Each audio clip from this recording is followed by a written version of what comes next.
Nerderotic.com. Welcome back to Nerdrotic. My name is Gary Beekler, and I come to you from Nerdrotic.com, and it is time to cover the Orville Season 2, Episode 5, All the World is Birthday Cake. And yes, we have done a live stream, and we do those every week after it airs, and you can go check them out. For those of you who don't want to sit through the entire live stream, I do a shorter recorded video 1 to 2 days after it airs when I have time, and here we are. So let's get right to it. Fair warning, there will be spoilers ahead and probably some jump cuts, and not that I'm the biggest fan of those things, because I try to adhere to some quality on this channel. Okay, I can hear you laughing right now.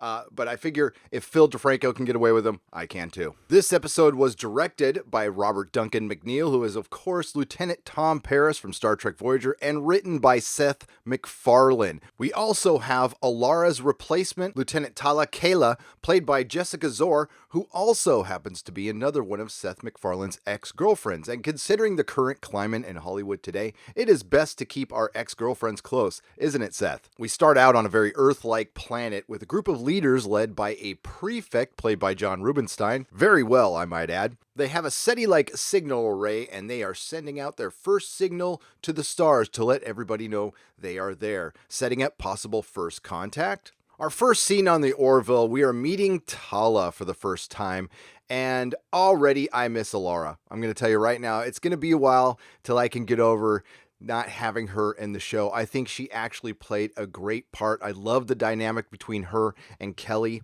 Although it's a bit typical nowadays, the subversion of expectations, having this little girl being really strong. But the way she carried herself in the show was really funny. And I know a lot of people like Halston Sage because she was attractive, but I'm sorry, she's a child, okay? She's a child to me. That's not the way. I liked her in the show because I thought she actually acted well and did a good job. So it's going to take me a while, kind of like when they change a doctor on Doctor Who, to get used to it, except for the recent doctor. And this is a curious thing with the Orville. We had a major character change. While this is still a very young show, still trying to find its feet, it had a very, very good first season. Second season's been a little choppy at times. It's had some very good episodes and some so-so episodes. And a character change at this point can be very detrimental to a show. I'm not completely sold on her, but in time, I might be. Meanwhile, on the bridge, Kelly asks Bortus to do a dual birthday party since theirs are so close together. Bortus declines for obvious reasons. You get less stuff. Gordon points this out, and I totally agree. Then Tulla receives a signal from the Gamma Valorum system on old-time microwaves asking if anybody is out there, and it's time for first contact, and everybody on the Orville is extremely excited. High fives all around. As Captain Ed Mercer, Kelly, Bortus, Tala, and Dr. Finn fly down to the planet, not knowing much about it at this point, they just know they have landing coordinates. The music you hear might sound familiar because it is. It sounds almost exactly like James Horner's Star Trek II The Wrath of Khan soundtrack. I can highly recommend this. One of the greatest soundtracks ever put to vinyl. They land on the planet, then Kelly and Ed play with the fact that they could change their names for fun, but decide not to do it at last minute, and they meet the prefect, and they find out that they are on Rigor 2, and everything on the surface looks great. They mention the fact that there are a lot of species out there in the galaxy, and some are not friendly, so it's best that the Union answer the call. The crew splits up to tour the planet, and Dr. Finn and Tala go to the hospital, and they notice that there is a lot of emergency C-sections going on, despite the mother and baby being perfectly healthy. Dr. Finn asks the doctor who is taking them on a tour what is the reason for this, and he says so they aren't born Gilliac, and he suspects they might not know what that means. They might have a different word for it, but they should know what it is, and Gilliacs are prone to violence and destructive behavior, and we try to prevent them at all costs, so he says.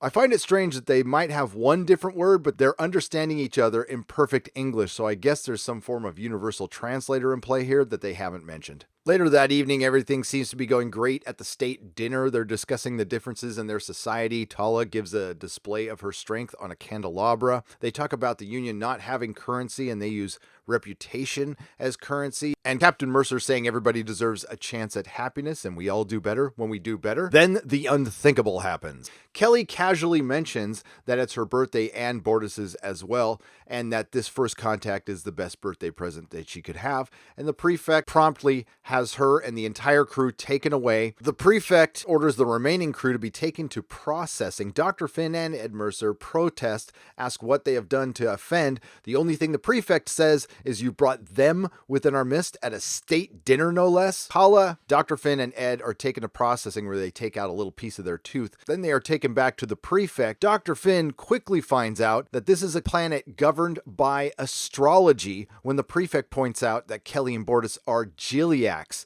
and she had heard that term before. That is the reason all the premature C-sections were being performed. The prefect then tells Ed the reason Giliacs are put into camps is because they are unstable and prone to violence, and that is exactly where Kelly and Bortus are going. He then promptly tells Ed, Dr. Finn, and Tala to get the hell off his planet. Kelly and Bortus are taken to the camps, and they still don't know what's going on.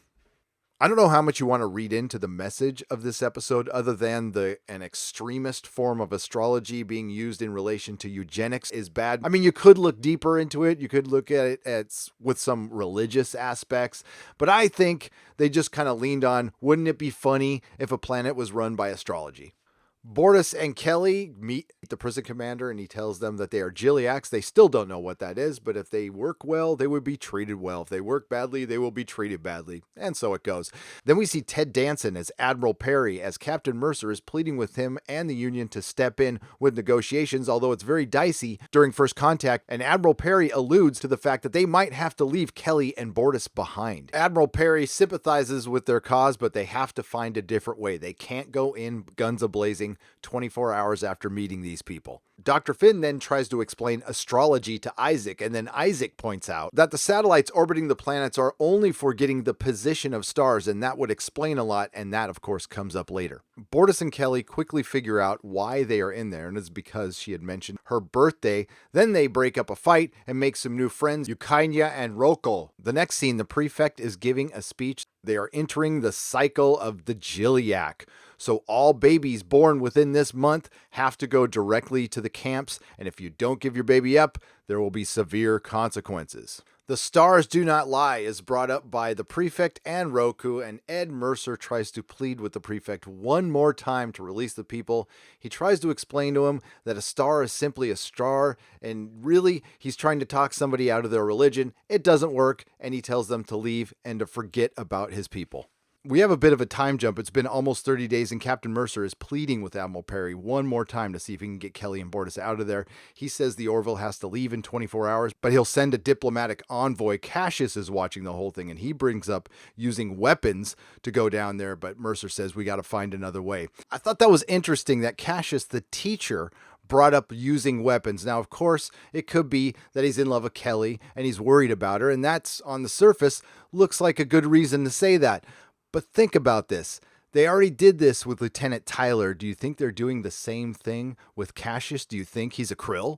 Captain Mercer is desperate at this point. He gets with his crew one more time, and they're looking for the origins of the Giliac. Like, what brought the society to think that they're criminals and unstable? There had to be something. As luck would have it, the new character, Tala, might have an idea. Meanwhile, on Rigor 2, it is the sign of the Wasunda, because it's been 30 days. And the prefect makes an announcement to the masses that if you're born under this sign, your paths will be bathed in glory, and we herald your entrance into this world, and you will be richly rewarded for your contributions. And they end up being the world leaders. And I think this is a huge missed opportunity in this episode that I'll get to later. Meanwhile, back at the prison camp, Bortus and Kelly deliver a baby for their new friends they met earlier in the episode, Eukainia and Roko. Back in the Orville, our new character Tala asks for a scan of black holes. Very smart for a security officer. Isaac investigates and finds there was indeed a black hole where the Giliac star used to be. Dr. Finn says that would have been terrifying to an ancient civilization. They then come up with an idea to possibly fake a star.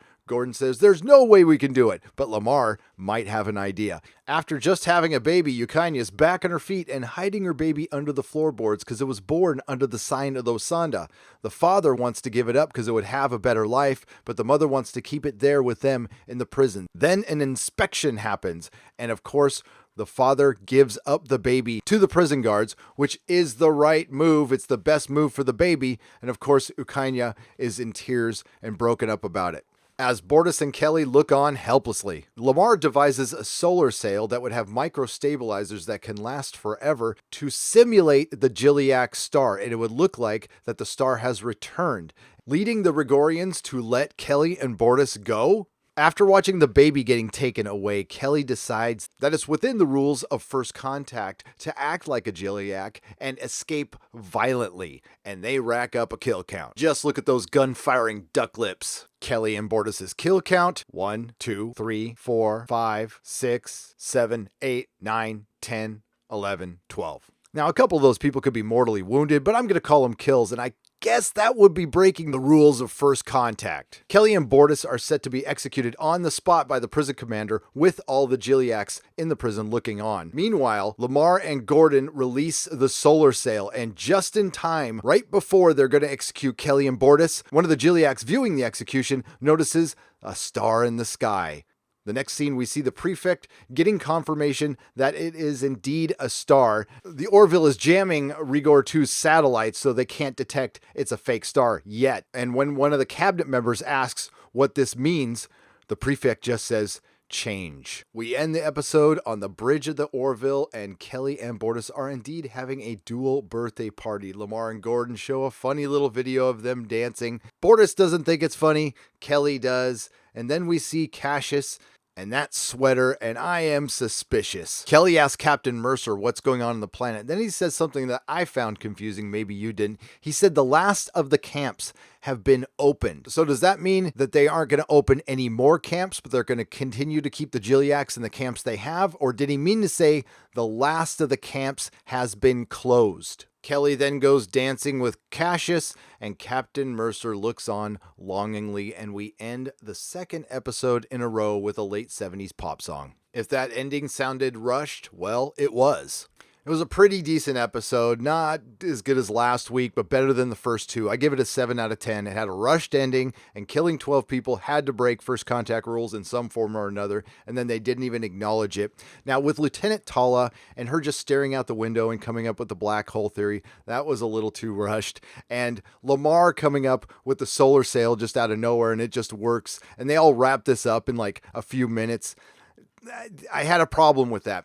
Also, with Lamar, he's not with Gordon enough, and I really miss the Lamar and Gordon dynamic.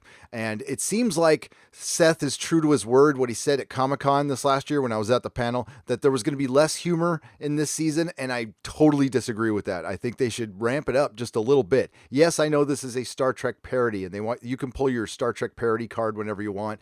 Problem is, you're going to have Star Trek fans watching the show asking Star Trek fan questions like, how could you kill 12 people? And how could that solar sail just trick them? Now, they did acknowledge that a little bit, and maybe that will come back to haunt them later. And they do that in this series a little bit.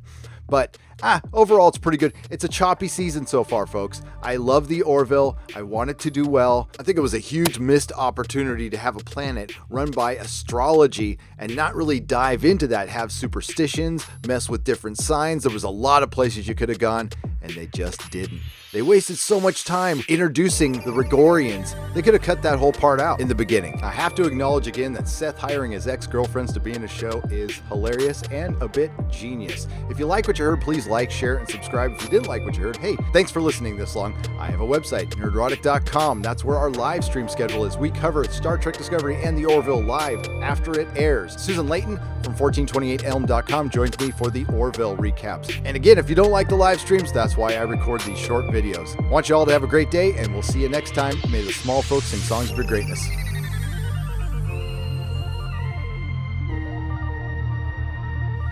Nerdrotic.com. Please subscribe.